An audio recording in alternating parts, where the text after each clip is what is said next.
नमस्कार, नेशनल खबर देख रहे हैं आप और मैं आपके साथ प्रज्ञा झा। आज नेशनल खबर में जो हम खास टॉपिक के बारे में डिस्कस करने वाले हैं वो है डैंड्रफ।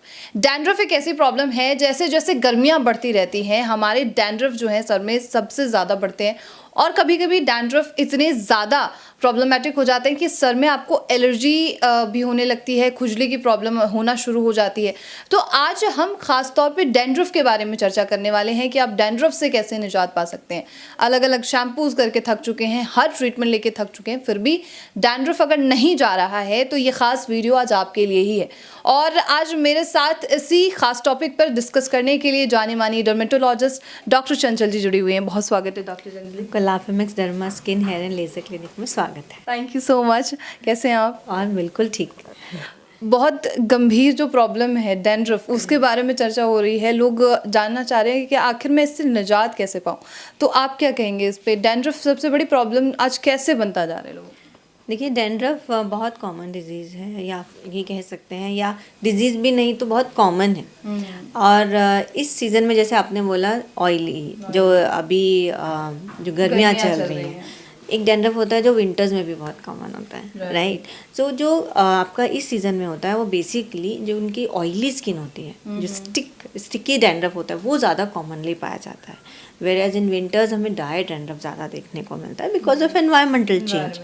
अब अगर आपको डैंड्रफ है, और इस सीज़न में कई पेशेंट बोलते हैं कि जिनकी ड्राई स्किन होती है कि हमारा डैंड्रफ इम्प्रूव हो गया, लेकिन जिनकी ऑयली स्किन होती है उसमें वो डैंड्रफ स्टिकी बन जाता है because of excessive oil secretion.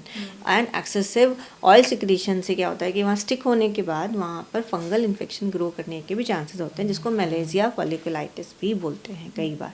सो इस प्रकार ये डैंड्रफ सीजन वाइज चेंज होता रहता है, और हमारी भाषा में इसको पिट्रियासिस कैपिटिस भी बोलते हैं। जो ऑयली स्किन वाला डैंड्रफ होता है वो इन्फेंट में भी देखा जाता है, उसको क्रैडल कैप बोलते हैं। And that is also one of the, मतलब आई शुड के डिफाइंड डैंड्रफ कि इन्फेंट में भी इस तरह का डैंड्रफ देखा जाता है।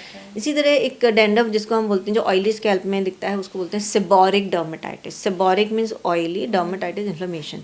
सिर्फ डैंड्रफ से डैंड्रफ दिखता ही नहीं है, कभी कभी जैसे डैंड्रफ आप मैं बोल रही हूँ स्टिकी हो जाता है, तो अगर वो है कई बार उसमें इन्फ्लेमेशन हो जाती है, जैसे आपने बोला खुजली होना, इचिंग होनी, ठीक है ना, इचिंग होती है और साथ में रेडनेस भी आ जाती है। ओके, सो उसको बोलते हैं सेबोरिक डर्मेटाइटिस।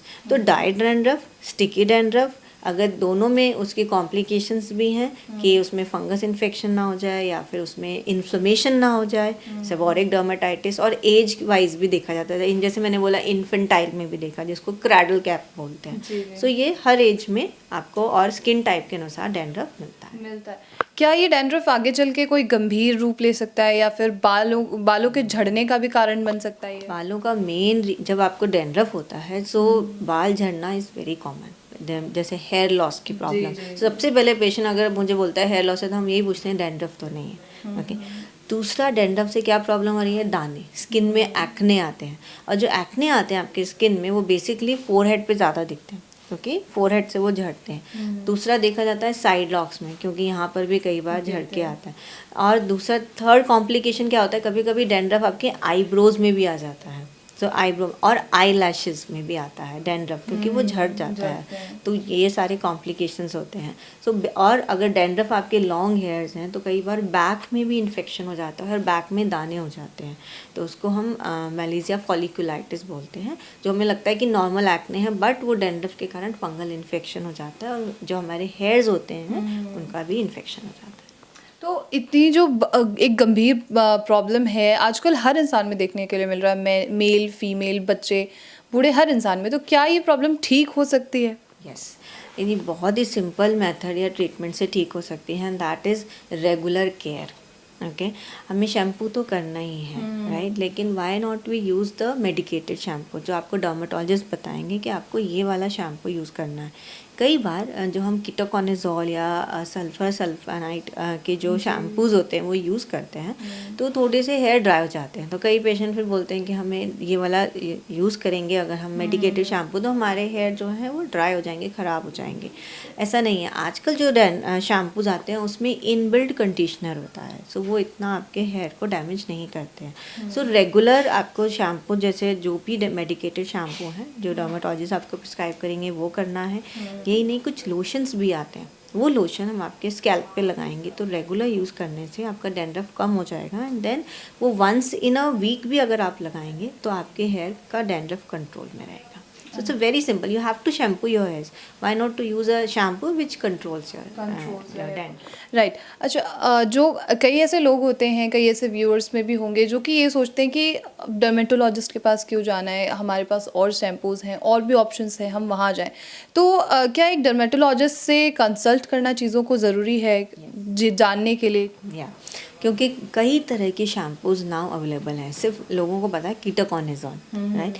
अब मॉलिक्यूल चेंज हो रहा है, सिर्फ कीटोकॉनाज़ोल ही नहीं है, काफ़ी और मॉलिक्यूल हैं जो आपके डैंड्रफ को कंट्रोल करते हैं। इनफैक्ट ट्रीटमेंट भी कर सकते हैं, और वो आपको वंस या ट्वाइस अ वीक लगाने होते हैं। So there are other molecules like इथालपेल है, क्लिम्बाजोल है, और भी कई तरह के मॉलिक्यूल हैं जो सिर्फ एंटी फंगल ही नहीं है, बट आपके जो hair, what is dandruff? Dandruff nothing but a dead skin जो प्रॉपर से शेड नहीं हो रही है, तो वो हेल्प करते हैं उसको प्रॉपर मतलब शेडिंग में। So normal salicylic acid shampoo भी आप यूज़ कर सकते हैं। बस आखिरी मेरा सवाल होगा, क्योंकि इंटरव्यू ज़्यादा अगर लंबा जाए तो लोगों को इन्फॉर्मेशन ज़्यादा मिलनी चाहिए। क्या जो मीडियम वर्ग के लोग हैं जो उससे लो उसमें आते हैं, क्या वो लोग अफोर्ड कर सकते हैं एक डर्मेटोलॉजिस्ट को? बिल्कुल, definitely. It's not that you can not afford a dermatologist, you can definitely afford a dermatologist. इसमें एक कंसल्टेशन ही चाहिए। आजकल वैसे ट्रीटमेंट भी हम करते हैं, बट अगर आपने अफोर्डेबिलिटी की बात की तो आप एक अगर शैम्पू डर्मेटोलॉजिस्ट से प्रिस्क्राइब करवा लेंगे इनिशियली, तो आपको वो कुछ ट्रीटमेंट देंगे। अगर आप रेगुलर हैं तो सिर्फ एक शैम्पू से आप अपने आप को मेंटेन कर सकते हैं। Okay, thank you so much. Thank you. तो एक डैंड्रफ जैसी जो गंभीर बीमारी है, उसे जो ये जो प्रॉब्लम है, इसे भी आप ठीक कर सकते हैं। जो लोग ये सोचते हैं कि डैंड्रफ जो है वो हमेशा के लिए हमारे सर पर रहने वाला है, क्योंकि ये बहुत गंभीर बीमारी बन सकता है, एलर्जी बन सकता है, आपके बालों के झड़ने का वजह बन सकता है। इसलिए एक बार प्रिस्क्राइब जो आपको डर्मेटोलॉजिस्ट करे उसे यूज़ करना ज़रूरी है। उस शैम्पू को, उस कंडीशनर को, जो भी चीज़ आपको एक डॉक्टर द्वारा प्रिस्क्राइब किया जा रहा है उसे यूज़ करना ज़रूरी है। और ऐसे ही इन्फॉर्मेटिव वीडियो के लिए आप नेशनल खबर के साथ बने रहिए।